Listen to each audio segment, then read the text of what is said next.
শীতের আগমনী বার্তা দিচ্ছে প্রকৃতি। সারা দেশে দিন ও রাতের তাপমাত্রা কমতে শুরু করেছে। রাজধানী ঢাকা সহ সারা দেশে কমতে শুরু করেছে তাপমাত্রা।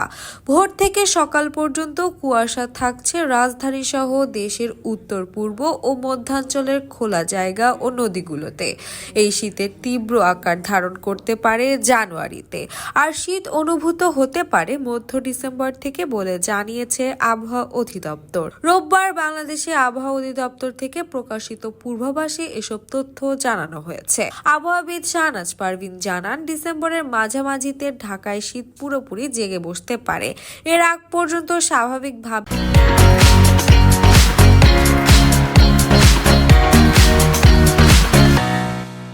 তাপমাত্রা কমে আসার কারণে শীত অনুভূত হবে। ঢাকায় শীত নভেম্বরের মাঝামাঝি থেকে অনুভূত হতে শুরু করবে এবং ডিসেম্বরের শুরু থেকে তাপমাত্রা কমে মাঝামাঝি সময়ে পুরোপুরি জেগে বসতে পারে। ঢাকায় শীতের সম্ভাব্য সময়সীমা বিষয়ে এই আবহাওয়াবিদ বলেন, নভেম্বরের শেষ সপ্তাহের রাতে ঠান্ডা অনুভূত হবে এবং দিনের তাপমাত্রা কমতে শুরু করবে।